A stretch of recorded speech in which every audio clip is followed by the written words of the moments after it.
Monos, muriquis, bracteles e pochantos foi a espécie que eu trabalhei. A experiência que eu tive em relação aos muriquis, aliada com o comportamento, com as técnicas que eu tenho trazido para vocês aqui da academia, né, dos artigos. Então, os monos, muriquis, bracteles e pochantos foi a espécie que eu trabalhei. E eu queria fazer uma reflexão para começar, que o trabalho de campo, assim, é muito árduo, né? É pesado, principalmente quando a gente tem que fazer um trabalho contínuo, prolongado, como eu fiz, mas é muito gratificante, porque além de nos agregar muito conhecimento como profissional, agrega também para a gente como pessoa, porque nos ajuda a lidar com frustrações, porque a gente está trabalhando com animais na natureza, então a gente não tem controle sobre isso. Então, muitas vezes eu ia para campo e eu não conseguia encontrar os monos durante 2, 3 dias, eu tinha que continuar a procura. Trabalha a nossa necessidade de controle também, né, a respeito disso. Coloca a gente numa posição mais humilde em relação à natureza, né, por conta dessa imparcialidade. Ela não está ali para nem beneficiar, nem prejudicar ninguém. E observar os primatas nos ajuda também a entender e nos leva a refletir sobre nossas próprias relações, sobre os nossos próprios comportamentos, né? Que a própria natureza do trabalho, né, desperta na gente esse A observador, esse A contemplador que a gente perdeu com o ritmo da sociedade atual. Então, eu trouxe algumas fotos dos momentos que eu tive, né, durante a mata, para vocês, o que eu quis trazer. Então, o muriqui, o gênero, né, Bracteles, ele é criticamente ameaçado de extinção e o muriqui, a palavra muriqui, significa em tupi, que é uma língua indígena, gente que balança e gente calmada, gente tranquila. O Bracteles hipochanthus e o Aracnoides eram considerados as mesmas espécies, né? Era o Bracteles aracnoides, na verdade. Era considerada a mesma espécie até a década de 90, quando estudos genéticos e morfológicos e em cativeiro separaram em duas espécies. E as diferenças visíveis, além da genética, a diferença visível é a pigmentação, porque o Bracteles hipochanthus ele tem esse rosto despigmentado e a genitália também despigmentada, enquanto que o Bracteles aracnoides possui esse rosto, né, bem preto, bem negro. E também o polegar vestigial, que é presente nos muriquis do norte, mas nos muriquis do sul, Bracteles aracnoides, é visto apenas em radiografia. Luana, Oi. una pregunta. ¿Ambas especies son simpátricas en algún lugar o no? Não. No. Não são simpátricas. Eu vou falar mais para frente que o aracnoides ele ocupa uma porção mais sudeste e sul do Brasil, enquanto que o hipochanthus é para sudeste. Bom, eles possuem o maior tamanho corporal e índice de tamanho cérebro-corpo entre os primatas neotropicais. O abdômen é avantajado, um abdômen grande, que indica que há fermentação, né, dos carboidratos, das fibras no intestino. Da cabeça à cola, eles têm cerca de 1,5 metro e podem pesar de 9 a 15 quilos. E a cola prênsil é utilizada como quinta extremidade, que é extremamente importante para a locomoção rápida, chamada de braquiação, e principalmente na interação social, que eu vou mostrar para vocês mais para frente, que é uma característica do muriqui, que eles se penduram de cabeça para baixo e se abraçam como comportamento afiliativo. Essa aqui é a cola, né, que tem a cola prênsil. Bom, a distribuição, como eu já falei, dos muriquis, Bracteles aracnoides é mais na porção sudeste e sul do Brasil, enquanto que o Bracteles hiposxanthus é apenas na porção sudeste, especificamente Rio de Janeiro, aqui é Espírito Santo, na verdade, Minas Gerais.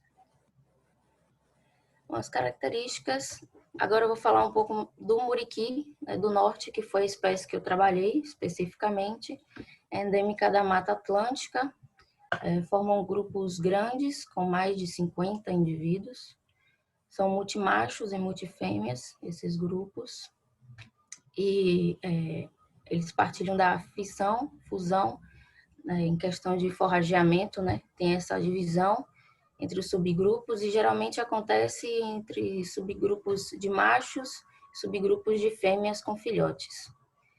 Não existe dimorfismo sexual em se tratando do tamanho do crânio e do tamanho dos caninos, apesar de que no Bracteles arachnoides existe uma diferença, mas é estatisticamente irrelevante ao tamanho dos caninos. Porém, essa diferença, para diferenciar os indivíduos, a gente consegue ver bem pela genitália, porque os machos eles têm o períneo aqui avantajado, o saco é grande e a fêmea ela tem um clítoris mais proeminente. Então a gente consegue diferenciar bem por sexo.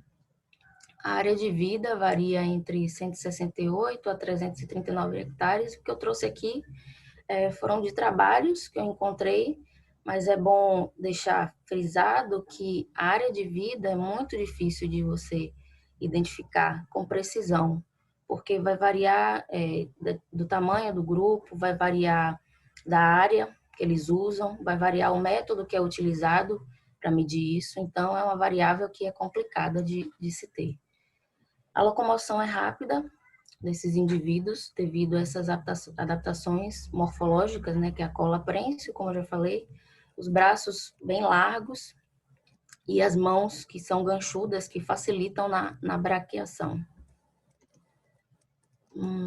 Algumas características sociais, como eu falei para vocês, esse comportamento aqui que eles se penduram pela cauda, pela cola, e realizam o abraço, que é muito frequente, mas em machos, que, como eu vou falar mais para frente, eles são mais unidos do que as fêmeas, né? Interagem socialmente mais do que as fêmeas.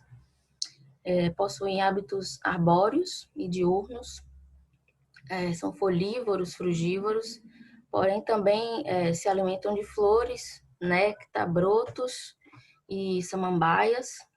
A ingestão de insetos pode se dar, né, mas não é de forma direta. E utilizam o solo também para consumo tanto de água como forrageamento.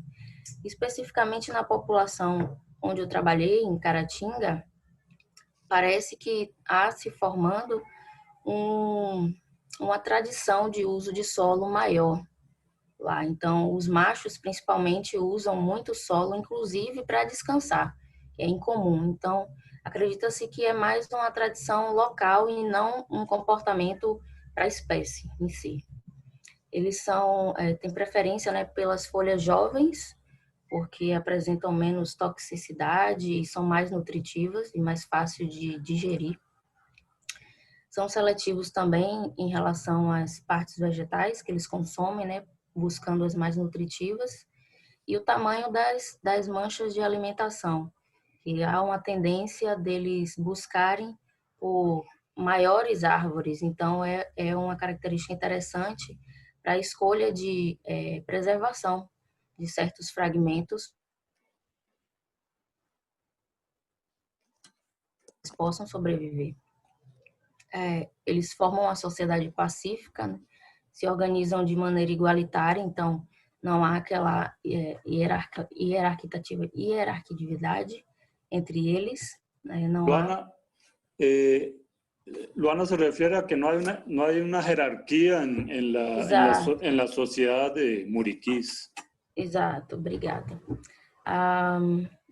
Então, possuem baixa agressividade interindividual, tanto no período de acasalamento, quanto na busca de alimento em si, não há essa agressividade, eles são muito pacíficos. Inclusive, tem um apelido que eles são os hippies da floresta, porque eles são muito tranquilos. Há abraços... Pero não usa marihuana nem nada? Como? Não usa maconha? Não usa. Ah, ok. Possui a característica desses abraços, né, afiliativos, porque não há catação, né? Não há esse comportamento afiliativo, então os abraços são essa alternativa, né? Una pregunta. Sí. Digamos, no hay jerarquía y eso incluye también diferencia entre sexos. Tampoco hay como un sexo que domine sobre otro. Que não há hierarquia entre os sexos? Sim, que nenhum sexo. Sim. Não, também não há. Há sim uma especulação a respeito das fêmeas, porque espera-se que as fêmeas passem mais tempo se alimentando do que os machos. Só que no Muriqui, isso não acontece. Por quê? Porque a fêmea precisa de uma reserva energética maior por conta da reprodução. Então, como isso não acontece nos Muriquis, acredita-se que a fêmea possa ter uma preferência nas fontes de alimentação, porque elas passaram mais tempo se alimentando de recursos mais nutritivos, como as flores. Mas só que é uma especulação, não se tem nada estatisticamente provado que há essa hierarquia. Ok, gracias. A comunicação vocal, eu vou pedir que vocês vejam o áudio 1.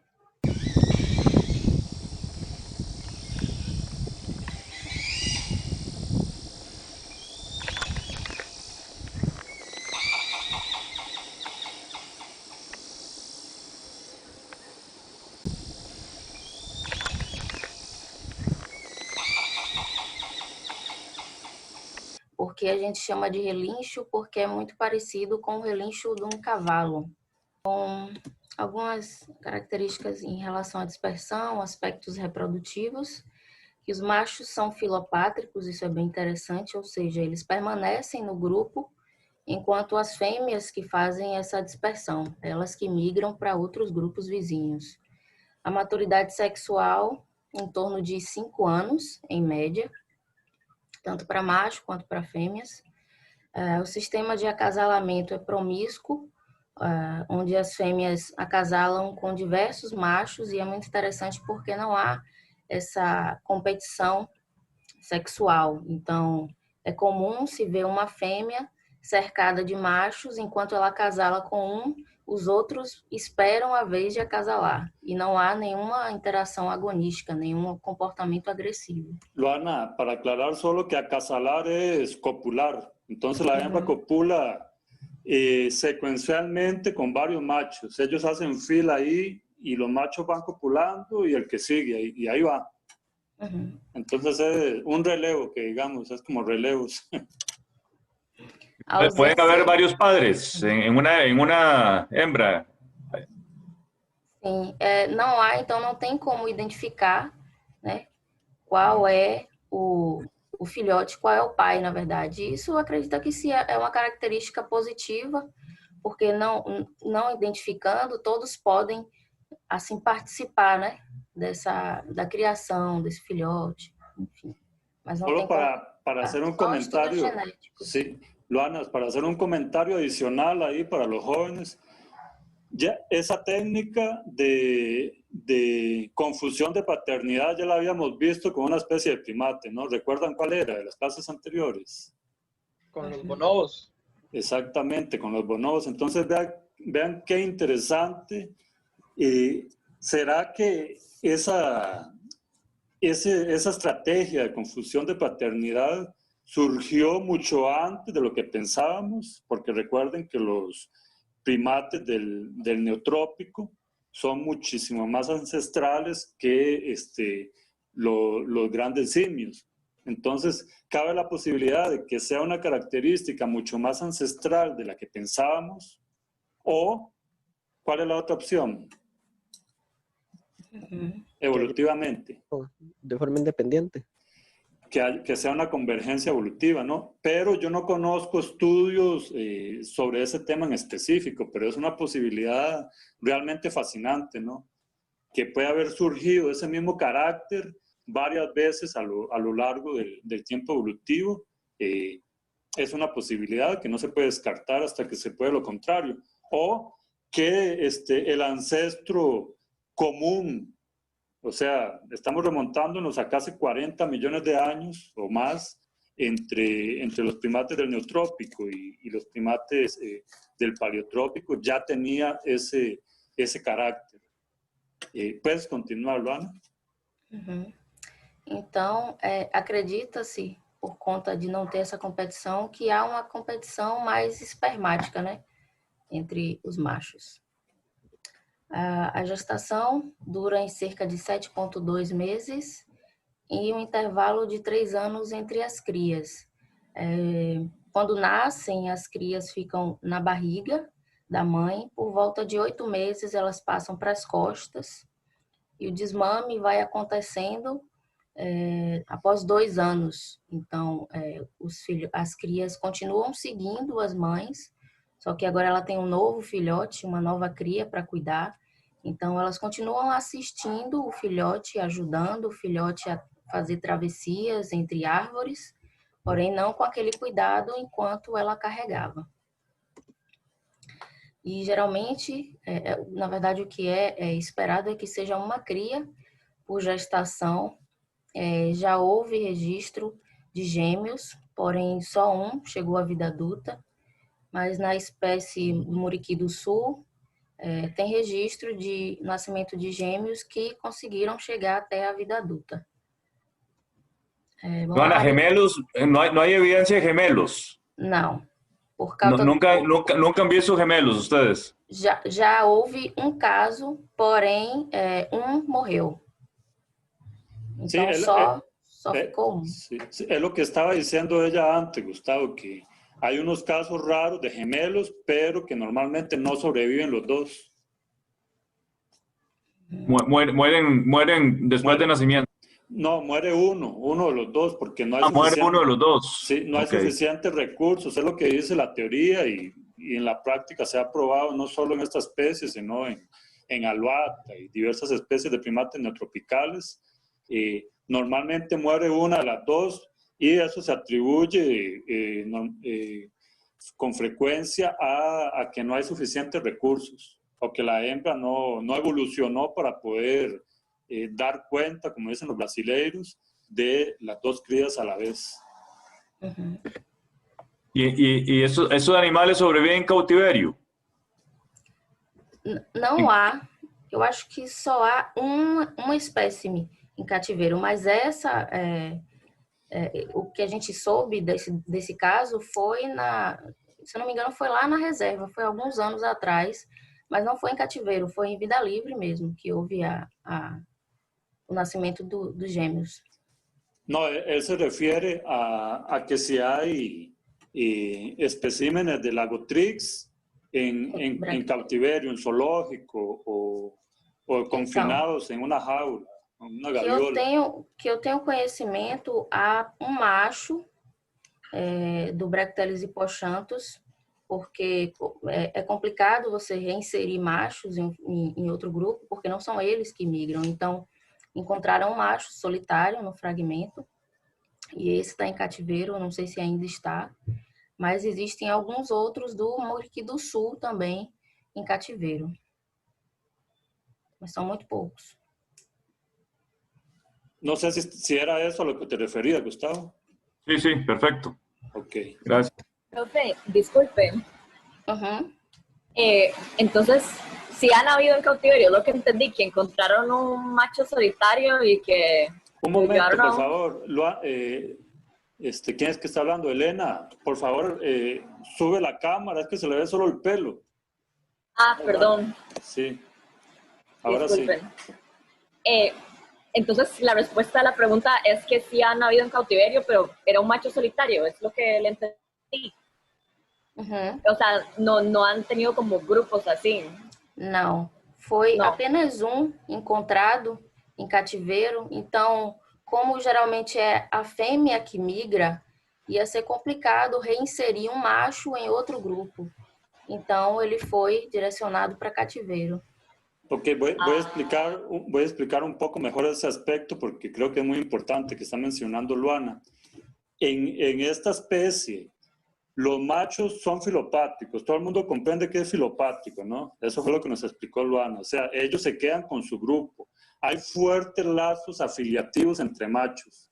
Entonces, todos los machos de la familia, por decirlo de alguna forma, o de esa comunidad de Lagotrix o de Brachyteles, se conocen y son muy amigos. Y ahí pasan generaciones, ¿sabe? En esa misma región. Las hembras, esas son más malamanzadas y esas inmigran, esas se van lejos. Entonces, sería mucho más fácil reubicar una femia porque ellas no establecen lazos afiliativos fuertes a otro grupo, pero un macho que esté en cautiverio prácticamente no va a pasar toda su vida ahí porque no se puede adaptar a un nuevo grupo, si no es el suyo. ¿Entendieron? Sí, muchas gracias. Ok, puede continuar, Luana, por favor. Ok, isso me lembrou uma coisa que eu experienciei, é que, curiosamente, havia um macho que visitava 2 grupos que eu acompanhava e ele era bem recebido entre os machos de 2 grupos. Assim? Assim, e é interessante porque é um adendo que a gente faz em relação à espécie, porque quando a gente está trabalhando com a espécie, a gente pensa muito na espécie em si e esquece de ver o indivíduo. Então, quando se está acompanhando um grupo por muito tempo, você percebe as características de indivíduo, as personalidades, o modo de aprendizagem, o modo de interação. Então, isso é muito interessante, que é um caso atípico, né? Mas ele era aceito entre os 2 grupos, então ele ficava migrando de um lado para outro. A ver, jóvenes, yo les pregunto, con base en eso que estaba mencionando Luana, ¿a qué puede deberse esa aceptación de ese animal en ambos grupos? A ver, algunas ideas.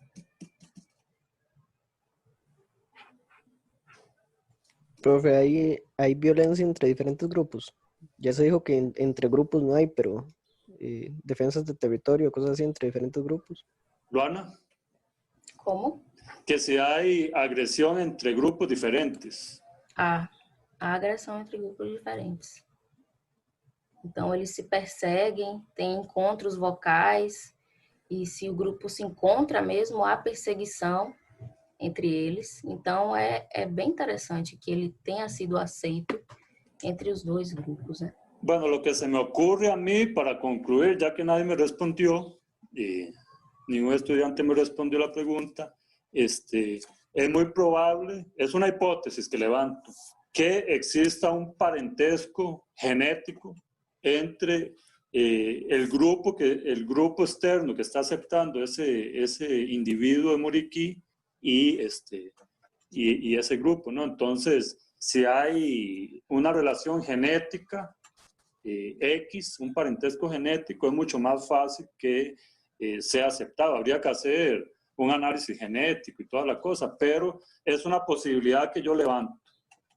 Não sei se... É bem provável que você esteja certo, porque o grupo que ele migrava foi o grupo anterior. Ele se partiu em 2, porque... Ah, claro. Entendeu? Então, é provável que seja, sim, parentesco genético. Porque eso lo hemos visto también con algunas especies de aluata allá en el sur de Brasil, con aluata caraya y con aluata guariba clamitans, que hay una separación de grupos y los nuevos grupos que se separan pues están relativamente próximos y como que todavía hay cierta afinidad entre algunos individuos. Es interesante. Certo, posso continuar? Claro. Ou alguém tem mais alguma pergunta a respeito disso? Yo tenía una pregunta. Sí. Que según lo que entendí, los machos son los que más tienen el comportamiento como de abrazarse para establecer lazos, digamos, afectivos y todo este tipo de cuestiones. ¿Hay alguna razón que se sepa de por qué es más común en los machos que en las hembras? Alguma razão? Bom, acredito-se que assim, os machos eles evitam, quando eles têm esse comportamento de serem mais unidos, isso evita-se a competição sexual, o gasto energético, né? Isso é uma pergunta que, na verdade, tem diversas explicações, por questões reprodutivas, principalmente, porque como são as fêmeas que migram, então os machos, para ter aquele comportamento, para ter uma união de grupo, né, eles precisam ter um comportamento de aceitação entre eles. Então, eu acho que está muito relacionado com a parte reprodutiva e a escolha reprodutiva desses animais. Mas é uma pergunta que tem diversas respostas, né? E é muito interessante. Alguma pergunta? Pode continuar, Luana. Graças. Bom, um pouco da área de estudo que eu trabalhei com esses macacos foi em Minas Gerais, no município de Caratinga, né, no Brasil. Luana, solo una aclaración ahí para los jóvenes. En portugués, macacos se le dice a todos los monos. Ok. A todos los monos se dice macaco. Certo. Porque para nosotros en español macaco es macaca, el género africano. Ok. La palabra mono no existe en portugués. Es raro. En el sur de Brasil sí la usan, más o menos, pero no existe, no se usa, no se frecuenta usar. Pero ellos lo entienden. Ellos entienden que cuando uno habla de mono, está hablando de macaco. Uhum. Inclusive, é um dos nomes populares do muriqui, é mono carvoeiro. Ah, sim? Le dizem mono? Uhum. Mono carvoeiro por conta, remete às pessoas que trabalhavam em minas de carvão, que saíam sujos, né, com o rosto empretecido por causa do carvão. Que interessante. E aí remetia à espécie do sul, Bracteles hipoxanthus, que ele tem o rosto todo preto. Perfeito. Então, o lugar que eu trabalhei, né, os monos era uma reserva RPPN, antes era uma fazenda de café, que foi transformada em uma reserva, basicamente de Mata Atlântica, né, semidecídua, com aproximadamente 958 hectares, e eu tive o prazer de trabalhar com esses monos pelo projeto Muriqui de Caratinga, que é coordenado pela doutora Karen Bárbara Strayer, que provavelmente vocês já conhecem. Um pouco da estrutura aqui do habitat, né, que é uma mata que o terreno é bastante acidentado, né, composto por morros. Ou seja, hay que ter boa condição física, não, para andar por aí. Muito boa condição física. Inclusive, muitas pessoas desistem. Uma das minhas colegas desistiu justamente porque não teve condições de continuar. Porque realmente o trabalho é muito puxado. Mas muito gratificante. Então, a área que é circundada por áreas de pasto e plantação, então não tem como esses indivíduos migrarem para outros fragmentos de outras reservas. Luana, essas plantações de que são? Que cultivo? Geralmente café. Café.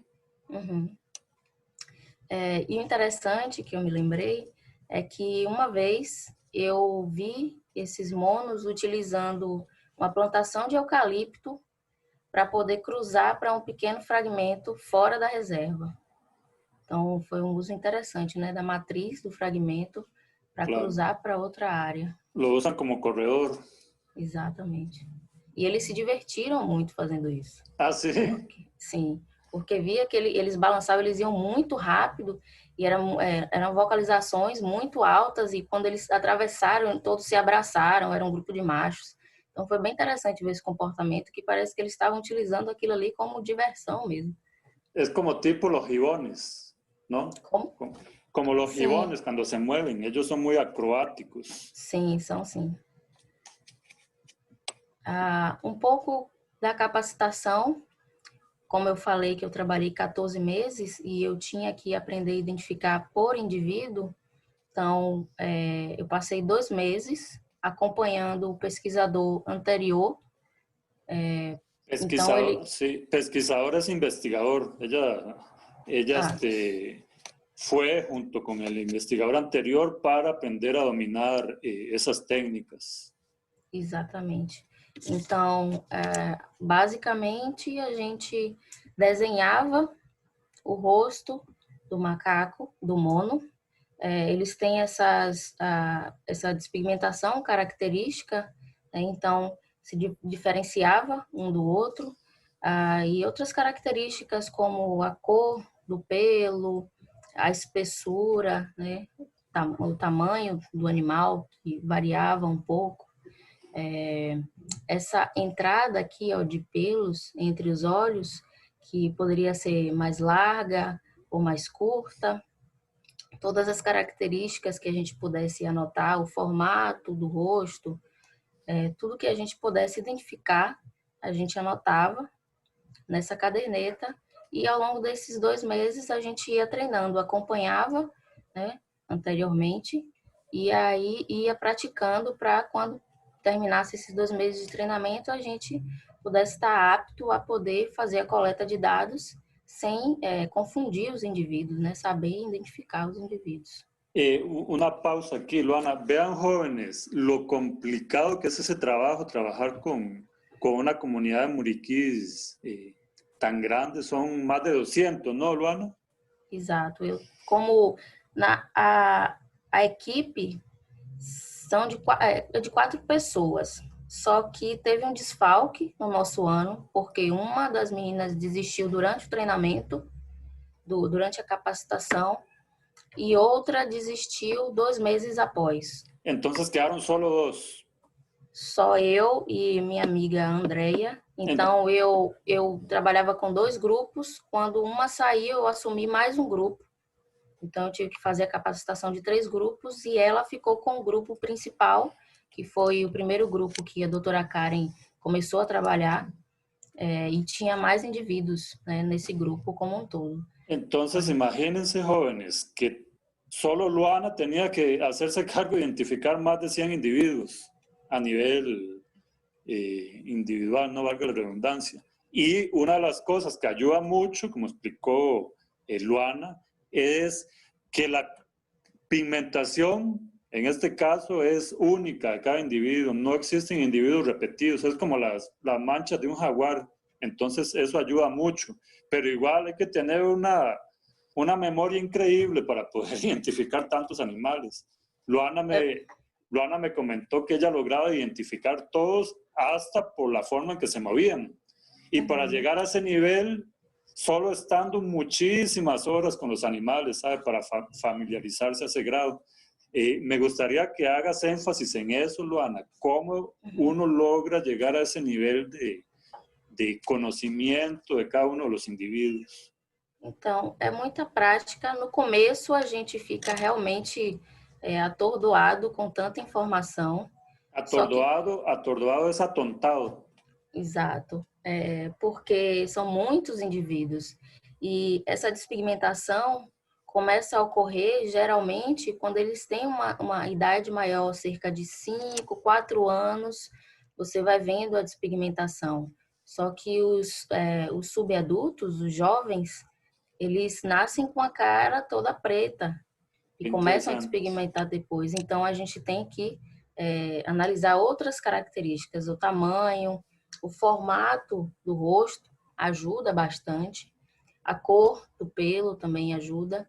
E é prática, é não desistir, é insistir, porque no começo parece difícil, realmente é difícil, só que com a constância a gente vai fixando o comportamento. Tanto é que eu trabalhei com esses monos em 2016, 2017 e até hoje eu me lembro o nome dos indivíduos.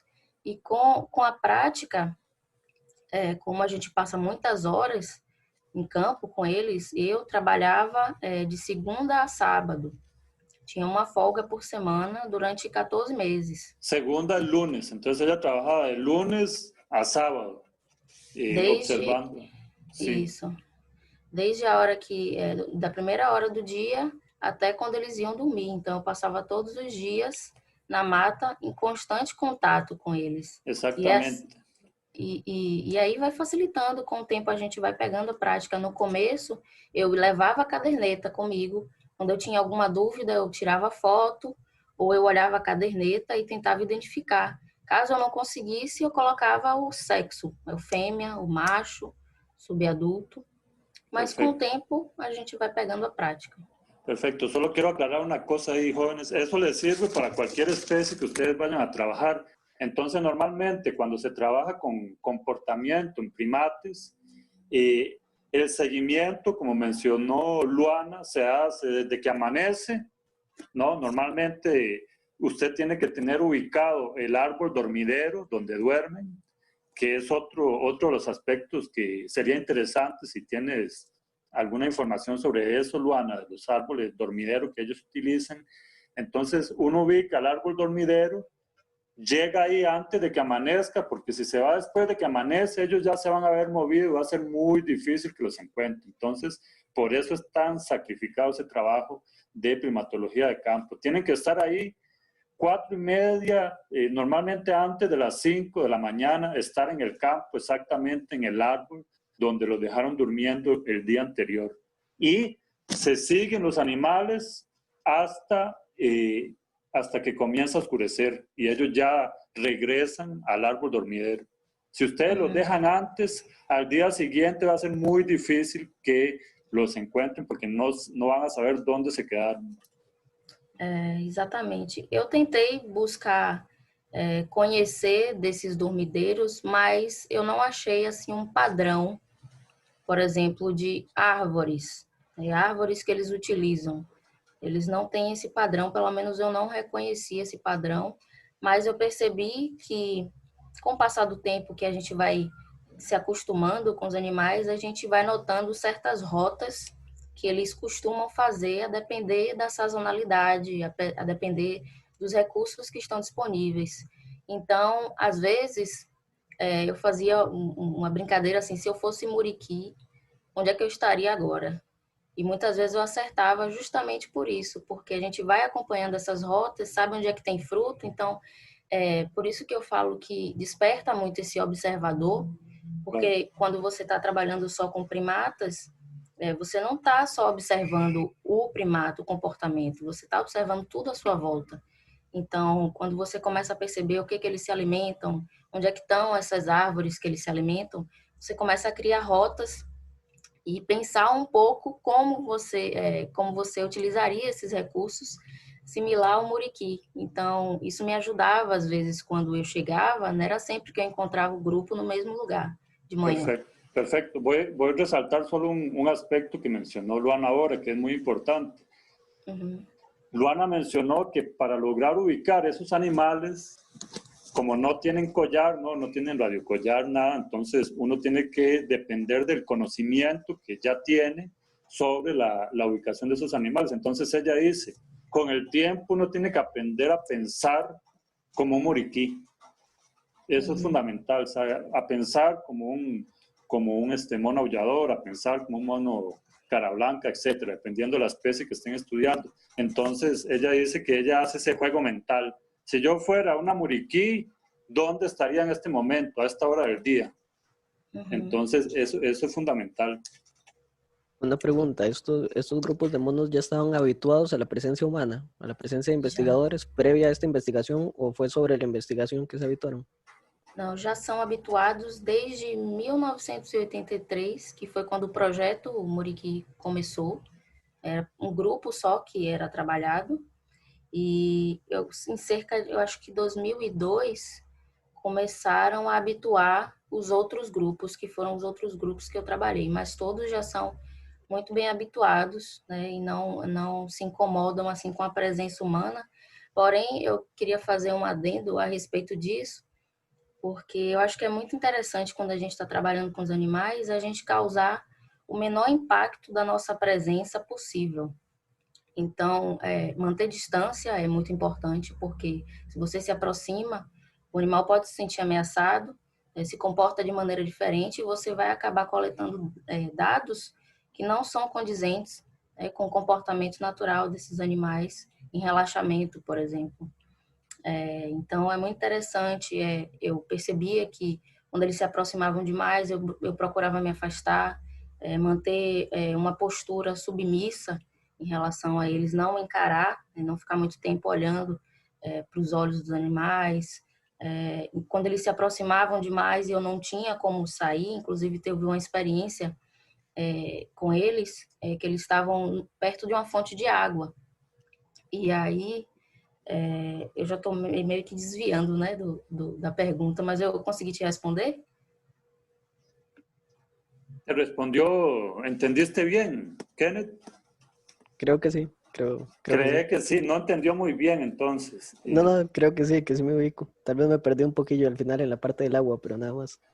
No, ese era Então, otro ejemplo que iba a dar ella. ¿Puedes hablar de esa parte del agua, Luana? certo. Foi um momento muito bacana, Un momento muy bonito fue. porque eu estava acompanhando um grupo que estava perto de uma fonte de água, que era um córrego. Un córrego es un riachuelo muy pequeño.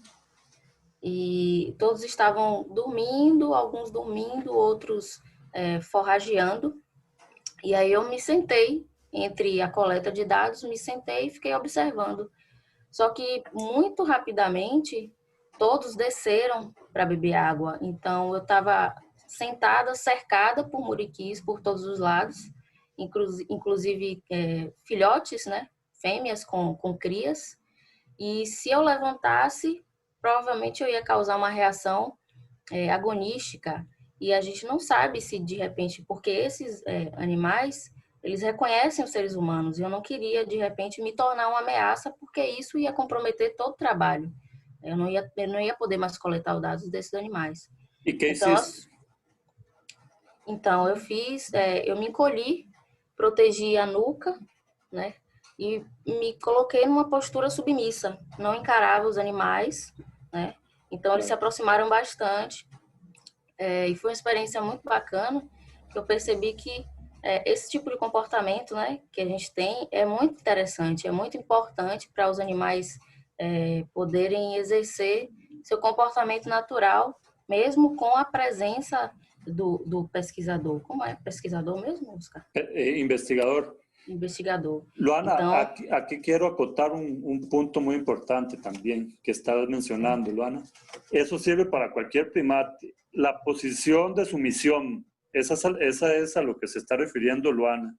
Como en estos grupos, bueno, no tanto en este, pero en muchos otros grupos de primates, hay un macho dominante que es el que acepta o no la presencia de otro organismo ahí en el suelo, que puede ser un investigador. Si uno los ve directamente a los ojos, va a haber una reacción agonística, que es lo que está mencionando Luana. Y puede ser negativa, van a salir corriendo o van a ponerse a vocalizar y ya no se van a comportar como se comportan naturalmente. Entonces es muy importante asumir esa posición de sumisión que menciona Luana. A veces es bien incómodo, ¿no? Porque hay que hacerse bola, encogerse en el suelo con la cabeza para abajo, hasta que ellos, los individuos dominantes en ese caso, te permitan, digamos, subir la cabeza y no se alerten, ¿sabes? Entonces hay que hacerlo con mucho sigilo, como menciona Luana, para no provocar una reacción negativa. Exacto. Entonces, con el tiempo, disculpa, Luana, con el tiempo ellos van a acostumbrarse que nuestra presencia como investigadores es nula, ¿sabe? Que somos bichos no dañinos, no nos van a percibir como depredadores y nos van a seguir aceptando. Exatamente. Inclusive tinha um macho, né, de um dos grupos que ele não gostou de mim desde o primeiro dia que me viu durante a capacitação.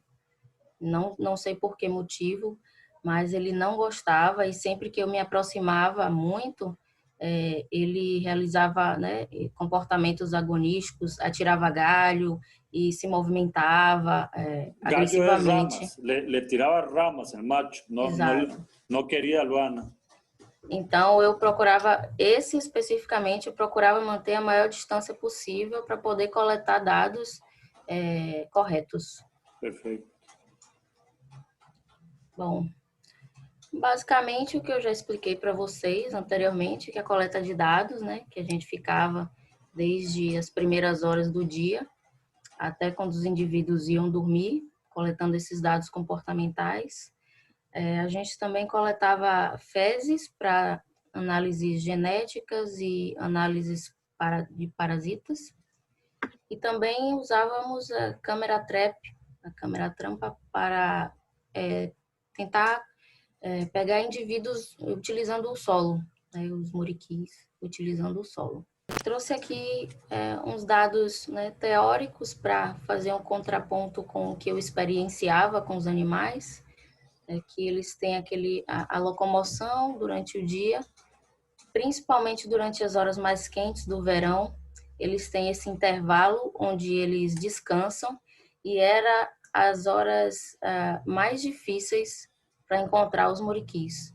Quando, por exemplo, a gente perdia o grupo ou não achava desde manhã, porque era um período que eles mais ficavam quietos, justamente por conta das horas mais quentes, para se privar, né, daquele gasto energético.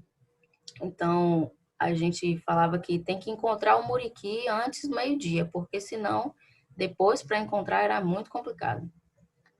E uma característica interessante é que eles dão esse pico aqui de locomoção no final da tarde, que era um momento decisivo também, porque era um momento que a gente tinha que correr para não perder esses bichos, porque eles costumavam virar o morro em cerca de 5, 10 minutos. Então, caso a gente perdesse, seria muito difícil encontrar no dia seguinte. Então, era um período bem decisivo, né? Um momento decisivo. Perfecto. Luana, solo para recordarte, te quedan máximo 10 minutos, por favor. Ok. E no final do dia também tinha um pico de alimentação, que geralmente acontecia quando eles já se locomoviam para a área que eles iam dormir. Então, eles ficavam forrageando por ali, geralmente comendo folhas, para depois se recolherem para a noite. Eu vou pedir que vocês vejam o vídeo 2.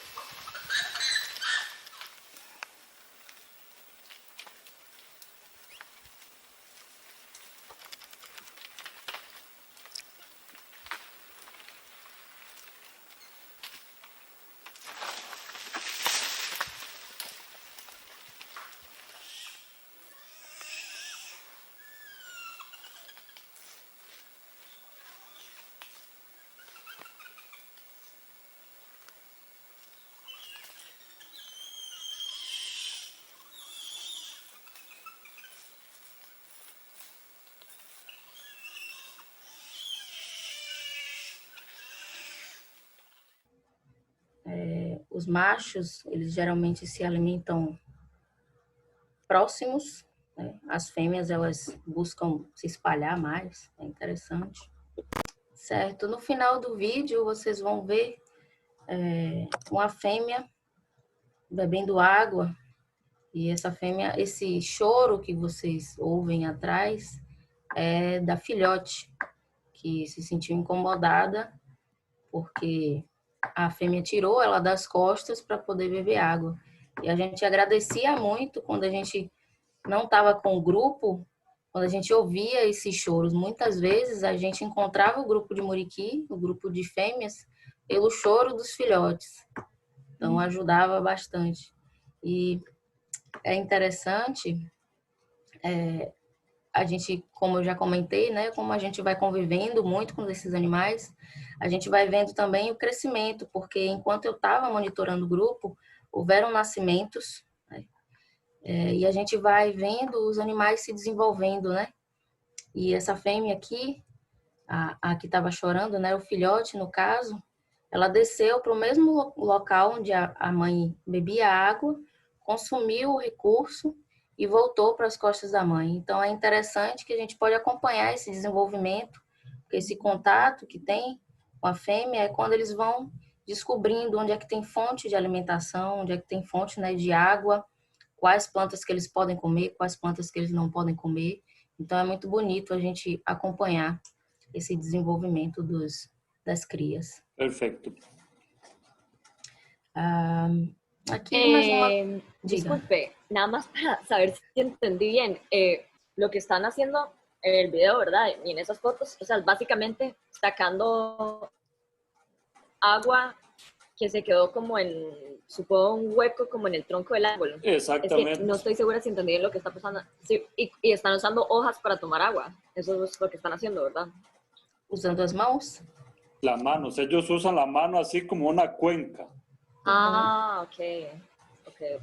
Explicarles mejor, Luana, por favor. Gracias. Não, eles usam as mãos, né? Molham as mãos na água, bebem o que geralmente eles puxam dos pelos das mãos, porque eles não conseguem muito bem fazer uma concha fechada, então eles costumam sugar a água dos pelos e das folhas também. A gente tem o costume de ver que quando está chovendo eles costumam beber das folhas, das bromélias também, mas geralmente são os ocos que conseguem comportar una cantidad de agua por más tiempo. Sí. Entonces, normalmente, eso para casi todos los primates neotropicales. Cuando llueve, hay árboles huecos, hay árboles con huecos y ahí se acumula agua. Es como el caso de las bromelias también. Las bromelias es otra de las principales fuentes de agua que usan los primates. Entonces, en los tanques de las bromelias, ellos tienen exactamente el mismo comportamiento o meten la cabeza, como en el caso de los congos, de aluata. Y ese comportamiento es bien característico de los primates neotropicales, de usar la mano. Ellos meten la mano en esos huecos que son muy escasos, Entonces ellos ya los tienen ubicados mentalmente donde se encuentra cada hueco o oco, que llama Luana, y ellos regularmente pasan ahí a ver si tiene agua, meten la mano y se chupan así el caldillo que sale, el agua que escurre por los pelos, basicamente isso. Eu vou deixar, tem vídeo 3.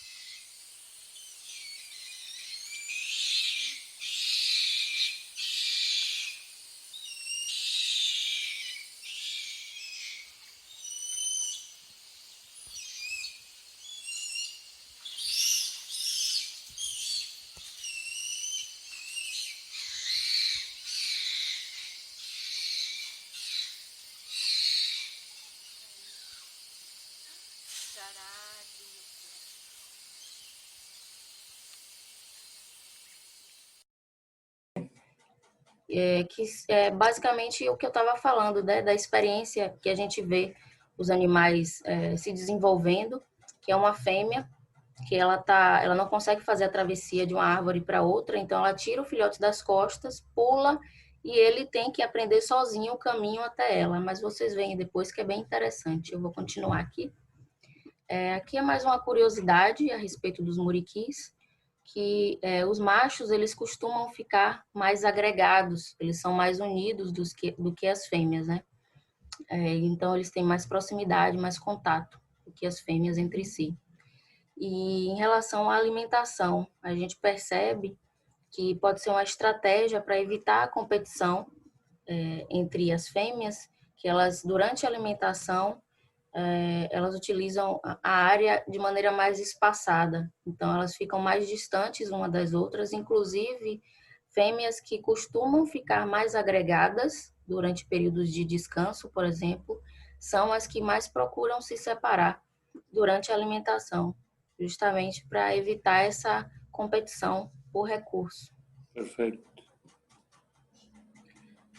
Aqui também mais uma curiosidade, que, como eu já falei antes, era esperado que a fêmea, né, se alimentasse durante mais tempo do que o macho, mas acredita que isso pode ser contrabalanceado porque elas consomem, passam mais tempo consumindo recursos mais energéticos, como flores, e o orçamento dos comportamentos não varia muito entre machos e entre fêmeas, mas percebe-se que os subadultos machos e os juvenis têm essa interação assim mais aflorada, eles são muito mais unidos, né? Durante o descanso, que a gente percebe que as crias, enquanto as fêmeas descansam, as crias brincam né, e esse comportamento ajuda ele a desenvolver essa capacidade, né, de se movimentar nas árvores, de interagir um com o outro.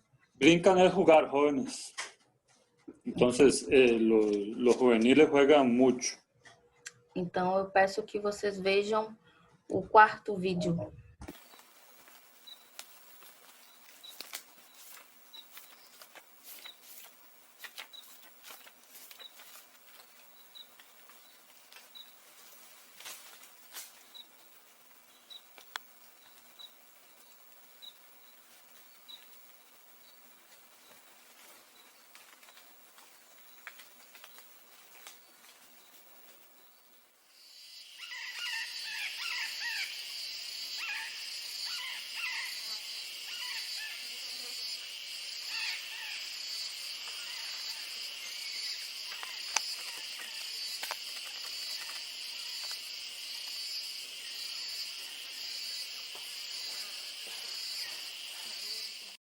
Eso de que juegan tiene que ver con la parte del gráfico que dice travel, digamos, en juveniles, que es bastante alto.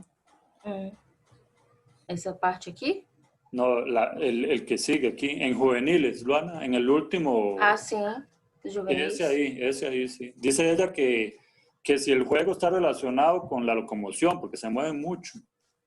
Sim, exatamente. Então, por conta, assim, os juvenis, eles costumam ser mais ativos do que os mais velhos. Então, espera-se que essa locomoção seja maior.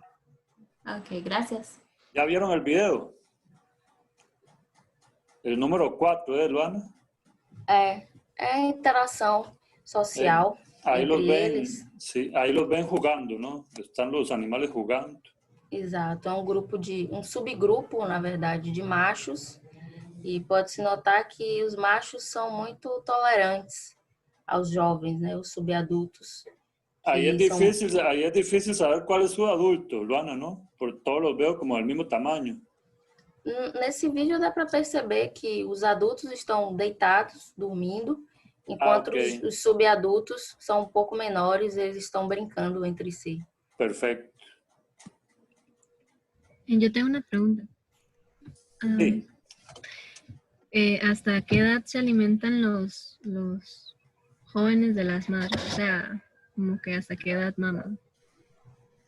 Do que se alimentam quando as crias estão ainda no ventre. A lactancia, ¿cuánto tiempo dura? Começa o desmame com cerca de 2 anos. 2 años duran mamando, entonces. Em média, 2 anos. Perfeito. Podemos seguir? Bom, o vídeo 5, que é exatamente aquele vídeo que é um comportamento bem interessante que eu consegui capturar na câmera. Eu queria que vocês vissem também. E foi um comportamento assim que eu consegui pegar em câmera, que não tem, né, esse comportamento em outro lugar, em outro registro, que é quando o grupo quase que inteiro desceu ao solo para consumir água. Porém, era muito seco, era na época de seca, não tinha muita água, então eles buscaram na lama esse recurso. E o que se nota é que em condições baixas de recurso, mesmo com fêmeas, crias e machos adultos, não se vê essa agressividade entre eles. Eles são muito pacientes, muito tranquilos, esperam a vez de beber o recurso, né, de tomar água. Então é muito interessante esse vídeo. Es realmente impresionante, jóvenes, ese video. Yo nunca había visto nada así. Normalmente los primates son muy cautelosos para bajar al suelo y beber agua. Y aquí vemos que está un grupo muy grande bebiendo agua y escarbando ahí entre el barro para ver si encuentra alguna posita o algo. Y vean que se llevan muy bien. Esto, a pesar de que es un recurso tan escaso, todo el mundo está ahí, se relevan con tranquilidad, no se pelean y ahí todo el mundo embarrialándose. Então, em 34 anos de projeto, não se havia visto esse comportamento, né, do grupo inteiro descer ao solo. Então, eu gosto de acreditar um pouco que isso mostra a importância, talvez, de se tornar uma presença submissa, porque Exato. eu estava muito próxima desses animais e ainda assim eles desceram ao solo e ficaram muito tranquilos com a minha presença ali. Então, isso é bem interessante de se frisar. ¿Qué es frisar, Luana? Ni yo entiendo qué es frisar. De salientar, de destacar, pontuar. de destacar, Exato. sí. Ok, perfecto. Yo creo que ya casi terminamos, Luana. ¿Te falta algo por decir? Falta, mas eu vou correr rapidinho para falar desse episódio da febre Sí. amarela, sí. Que ocorreu entre 2016 e 2017, que mudou toda a coleta de dados do projeto, porque o surto começou em 2016, em dezembro, e aí a gente não sabia qual era o impacto da febre amarela na população de Muriquis, a gente não conhecia isso ainda.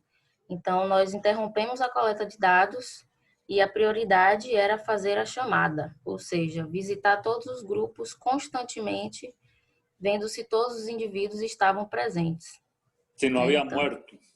Exatamente, se não estavam mortos. Teve uma perda muito grande, principalmente do gênero Aloata.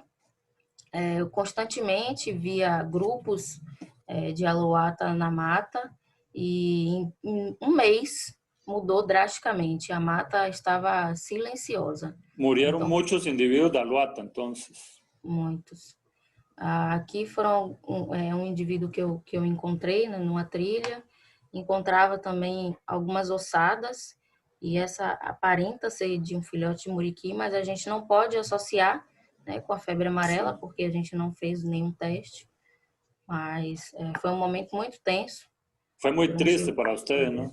Muito, muito triste. E muito preocupante, porque quando a gente vai trabalhando com os animais, além da nossa pesquisa, a gente se importa, acaba se importando muito com os indivíduos, a gente Claro. se afeiçoa muito. En parte llegan a ser como una familia, ¿no? Junto con los Exato. pesquisadores. Eu conheço mais muriquis, assim, eles são mais íntimos do que muita gente. Então, foi um momento muito tenso. Perfecto. Perdón, esto es por fiebre amarilla, ¿verdad? Exacto, es lo que está hablando ella. De Sí. 2016 a 2017 se vino un brote muy fuerte de fiebre amarilla en diferentes regiones de Brasil y cientos y hasta miles de monos murieron. Ellos son súper vulnerables, en particular al Aluata. ¿Y hay suficiente evidencia que fallecieron por fiebre amarilla? Esse aqui, esses indivíduos morreram por febre. Acredita-se que sim, né? Não fizeram nenhum teste, mas como estava acontecendo, né, esse surto, a gente associou sim a febre amarela. Lo que pasa, Gustavo, es que en diferentes regiones del país, tal vez ahí en Caratinga no lo hicieron, pero ese mismo año el Ministerio de Salud, por obligación, cada vez que comienzan a aparecer monos muertos, tienen que hacer los análisis, colectar sangre y hacer los análisis de fiebre amarilla. Y por lo menos en el sur de Brasil, en Sao Paulo, Río de Janeiro, se confirmó en cientos de monos que tenían fiebre amarilla y esa era la causa de la muerte. Ok. Nada más para contarle a Luana y a las estudiantes. En los 60s, nosotros tuvimos Centroamérica, tuvo un episodio de fiebre amarilla y se cree porque yo no he visto suficiente evidencia científica, es mucha especulación, que declinó muchísimo las poblaciones en todo Centroamérica. Pero particularmente, digamos, los pocos reportes científicos que hay, habla de Aluata palliata, nuestro mono aullador, ¿verdad? No sé, ¿se conoce el término aullador? Howler mono. Sí. Y por eso me llama la atención que se esté retomando este tema de fiebre amarilla, porque en Centroamérica desde entonces no hay reporte de fiebre amarilla. Gustavo, desde 1900, sí. Creo que el último fue el 66. Y gracias a Darwin que no hay, pero en Brasil es recurrente eso, es muy frecuente que a cada 2, 3 años ocurra un brote y mueran cientos y hasta miles de animales. Oye, interesante.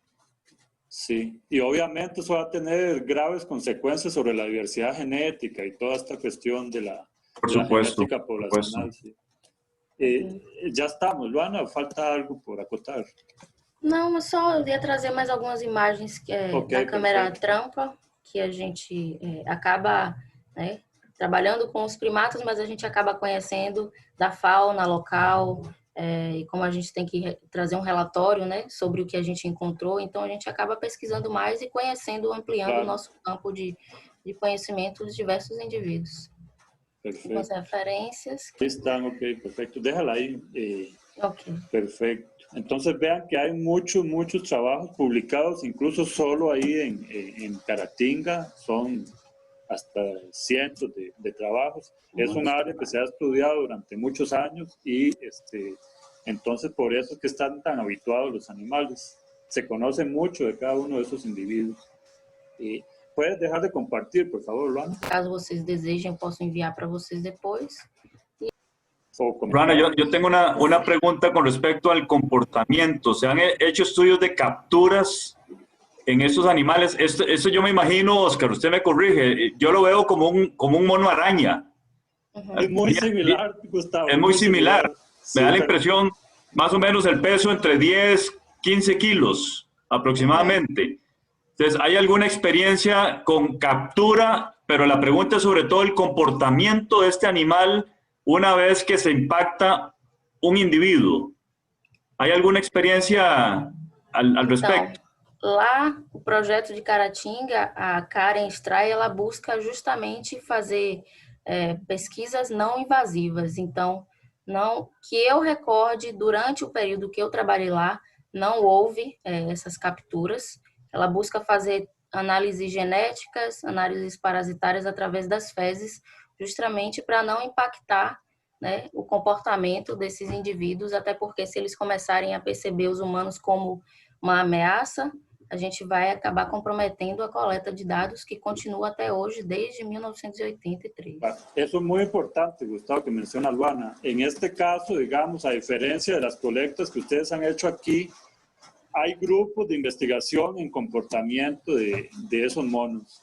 Y si ellos llegan a percibir que nosotros podemos hacerles daño, entonces van a ponerse mucho más ariscos y el comportamiento va a cambiar mucho.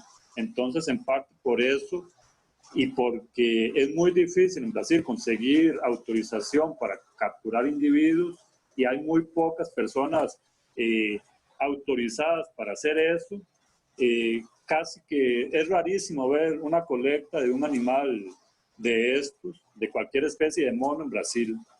Solo en el caso, digamos, de sospechas de fiebre amarilla o cuestiones así que tienen que bajar los individuos para hacer colectas urgentes de muestras, se hace con personal del Ministerio de Salud y todo. Montan todo un operativo. Entonces, por eso que es tan raro conseguir estudios, digamos, de diversidad genética basado en sangre en Brasil y eso es sumamente complicado. Sí, Luana, pregunto porque nosotros siempre hemos tenido problemas para que nos den permiso para trabajar con el mono araña. Y es casualmente porque es el más sensible a esos disturbios por parte del ser humano. Recuerdo que en toda el área de conservación Guanacaste nosotros no nos dieron permiso para trabajar con el araña porque había muchos otros proyectos de observación de comportamiento de estos animales. Yo creo que filogenéticamente deben de estar emparentados los arañas con estos bichos. Pues me parece, digamos, fenotípicamente es un animal muy parecido, ¿verdad? En términos de tamaño y me imagino que de comportamiento obviamente por ahí. Entonces, se justifica, digamos, evidentemente, la captura de un animal, tal y como lo pudimos ver en una clase anterior, es muy invasivo. Y efectivamente eso va a cambiar o a modificar completamente el comportamiento de una tropa por mucho tiempo. Hay estudios que se han dedicado a darle seguimiento a eso, ¿verdad? Y ese temor al ser humano cuesta borrarlo particularmente en araña. En las otras especies yo les puedo decir, no ocurre. Pues tengo muchos datos al respecto. Nosotros tenemos 4 especies, nada más, Luana, comparado con 120 y pico de ustedes, ¿verdad? Entendi. Mas realmente é complicado. Houve capturas, mas não lá na reserva, não naquele grupo. Foram, por exemplo, indivíduos que foram direcionados para o zoológico, teve que fazer essa captura, ou para realocar indivíduos de um fragmento para o outro. Então, foram feitas essas capturas, mas é uma burocracia muito grande e é só em extremo caso que isso é feito, né?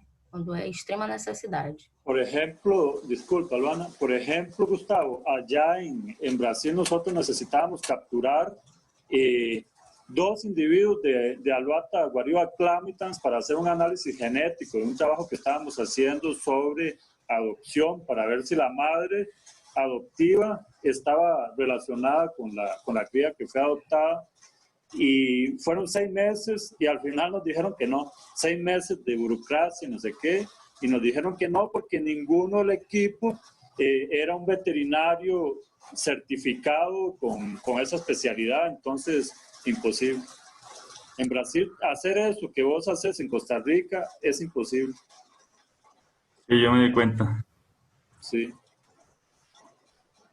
Pues, ¿algo más que alguien tenga que...? Profe, yo tenía una duda. Bueno, también yo, digamos, capté como la similitud con el mono araña y quería preguntar que qué tan ariscos llegan a ser ellos, viendo, digamos, que, bueno, hay tanto contacto con investigadores o así, que qué tan ariscos llegan a ser, digamos, en áreas periféricas de ciudades y así, o de cultivos donde hay más presencia de actividad humana. ¿Entendiste, Luana, la pregunta?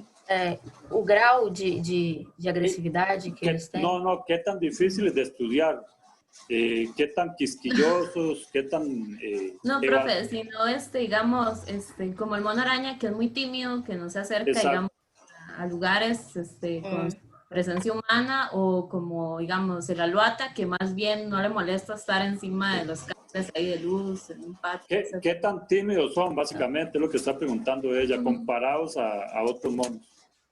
Então, que eu tive experiência, mas foi com outra espécie, né, um guigó, mas com os muriquis, eu não posso te responder, porque assim, quando eu cheguei lá, os muriquis já estavam habituados à presença humana, então eu não tive dificuldade em me aproximar desses animais.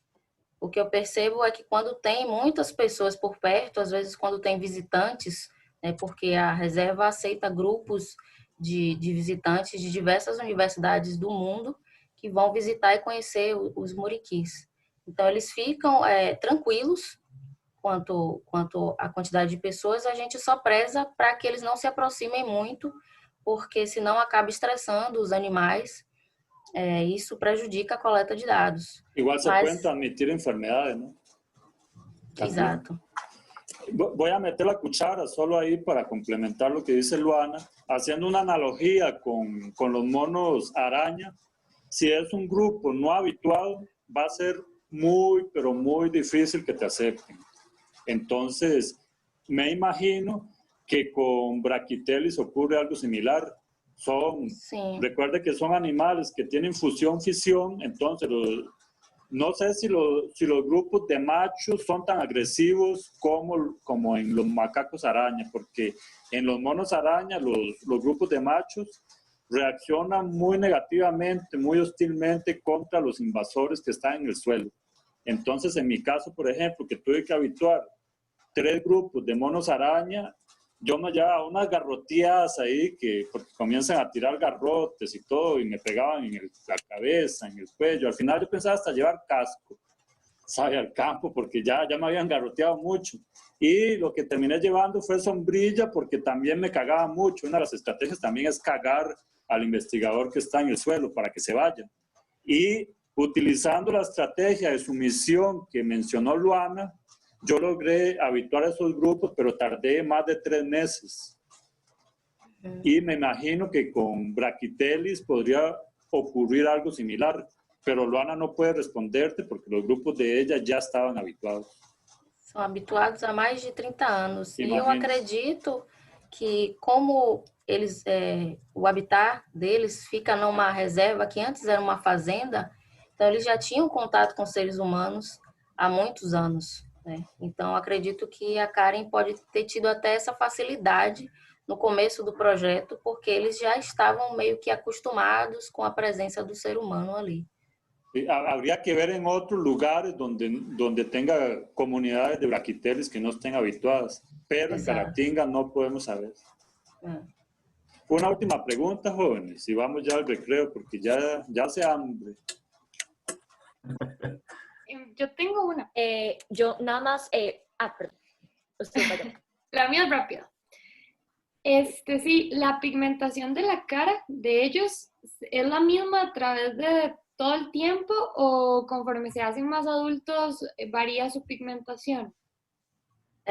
Vai mudando com o passar do tempo, é uma Vai mudança e vai cambiando, é uma mudança, cambeia gradativamente, mas tem dias que eu percebo que a pigmentação está mais forte, outros dias ela fica um pouco mais fraca, mas com o passar do tempo ela vai cambiando e vai geralmente aumentando. Okay. ¿Y se sabe por qué? Si es como, no sé, exposición al sol o no? Não sei, pode ser, é algo genético, mas eu posso procurar saber a respeito disso, porque vai acontecendo em relação, com o passar dos anos, mais geneticamente, né, essa diferença de pigmentação. Só que se o sol influencia nisso, eu posso procurar saber, mas até então... Solo haciendo una investigación específica para eso. Hay muchas cosas que no conocemos de esa especie. Es muy difícil estudiar esa especie. Está muy lejos y restringida solo a unas áreas de Brasil. Entonces, el estudio que hizo Liana fue algo así más general. Ahí tendría que hacer casi una tesis para conocer eso. Okay. ¿Quién más tenía una pregunta? Elena, ¿era? El video donde están tomando agua del suelo. Eso fue porque no encontraron agua en los árboles. Então, provavelmente O es porque... Diga. O tiene que ver más como con que es la época seca, o porque se sintieron seguros, o porque eso es algo que no suelen hacer. Entonces, no sé cuál fue. Eles têm o hábito... cuál es la razón. Eles têm o hábito de descer naquele local específico, mas não naquela quantidade, para beber água quando na época chuvosa há esse recurso, mas naquela época ali era uma época seca. Então já havia uma escassez de água na área deles, e como eles conheciam aquele lugar e já tinham o costume de descer, eu acredito que eles foram ali pelo hábito da busca, né, desse recurso. Exactamente. Y vean lo interesante que es eso, jóvenes. No solo para braquitel, sino para muchas otras especies de primates. De hecho, estamos por publicar un trabajo sobre eso, sobre el consumo de agua de fuentes arbóreas y terrestres por Aluata. Y entre las cosas así que se decían anteriormente es que la dieta era suficiente en primates del neotrópico para satisfacer las necesidades de agua. No necesitaban bajar al suelo, porque si bajan al suelo, la probabilidad de depredación se incrementa exponencialmente. Y en ese sitio, incluso vimos en las fotos que nos presentó Luana, hay felinos. Y los felinos fácil se pueden comer pueden predar las crías de braquitel y de muchos otros monos. Entonces, bajar al suelo es un riesgo inmenso para cualquier primate neotropical debido a la presencia de depredadores, ya sea en áreas conservadas debido a los felinos y otros carnívoros o en áreas alteradas debido a la presencia de seres humanos y perros, por ejemplo. Los perros matan muchísimos primates. Entonces, por eso es tan sorprendente ese video que nos mostró Luana. Había decenas de animales comiendo, buscando agua en el suelo.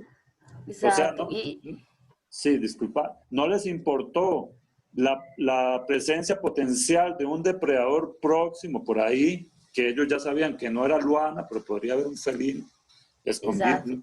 Porque, Inclusive, sí, diga. sí, disculpa, la necesidad de beber agua es tan grande que ellos corren ese riesgo. Exatamente. Inclusive, no vídeo vocês veem que eles disparam uma vocalização de alerta, que todos sobem correndo porque acreditou-se que tinha algum predador. E naquela área ali, pela câmera trap, a câmera trampa, eu peguei várias vezes a onça circulando, porque ali é o lugar que ela também bebe água com o filhote. Então é bem incrível que eles se sintam tão seguros para descer. O tan desesperados, ¿no? Exato, tão desesperados, porque a época seca era muito triste lá.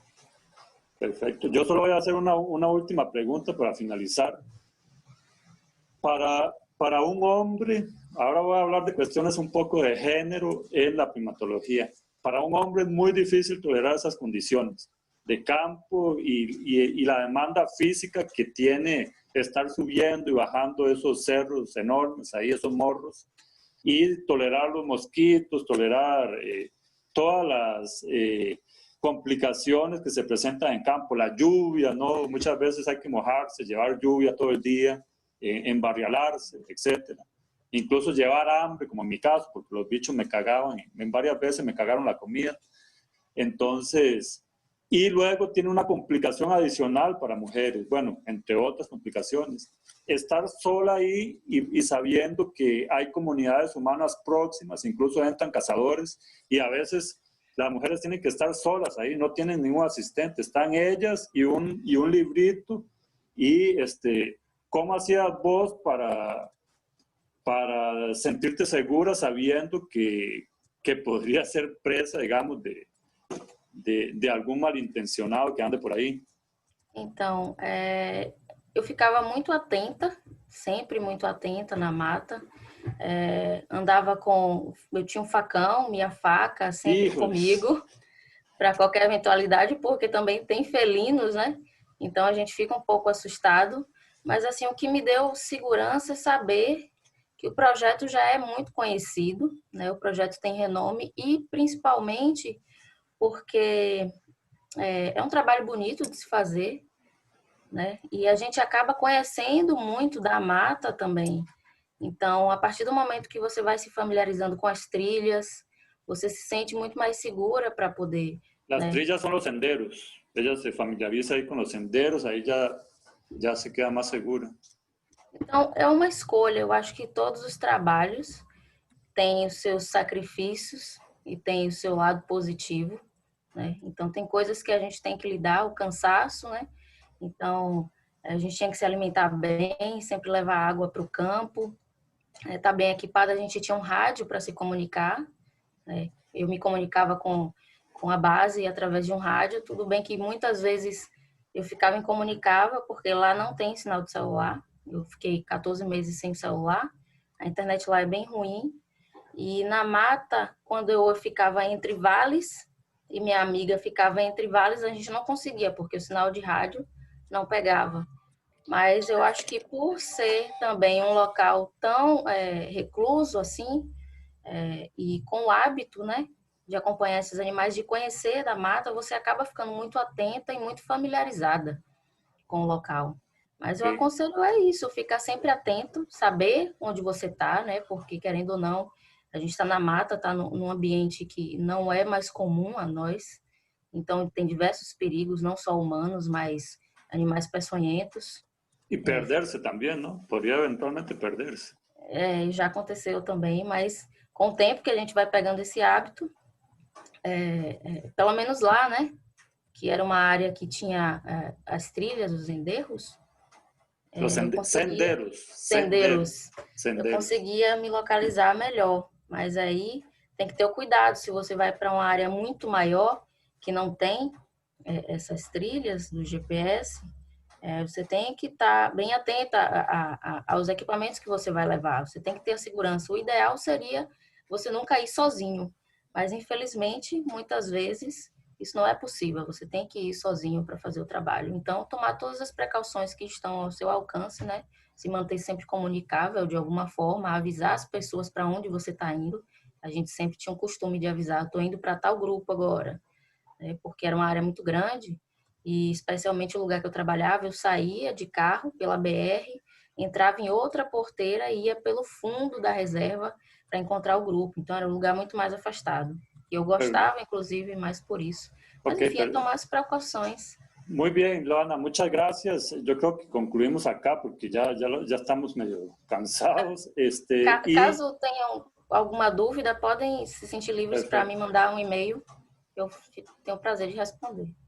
Perfecto. Entonces, cualquier duda adicional, pues le envían un email a Luana. Y te agradecemos mucho, Luana, por todo el tiempo que nos dedicaste. Yo creo que fue una charla muy interesante. Espero que esta vez sí la mayoría haya entendido.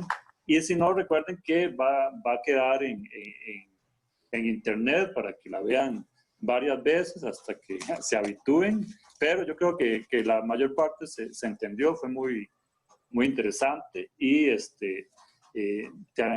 sería todo por ahora, Luana. Te agradezco. No sé si Gustavo tiene algo más que decir ya para cerrar. Agradecerte nada más, Luana. De verdad que ha sido una muy bonita charla y definitivamente como lo dije al inicio, para estudiantes en formación, extraordinario ver las experiencias de otros colegas. Y sirve de estímulo para seguir o no en esta tan difícil área, ¿verdad? Muchas gracias, Luana.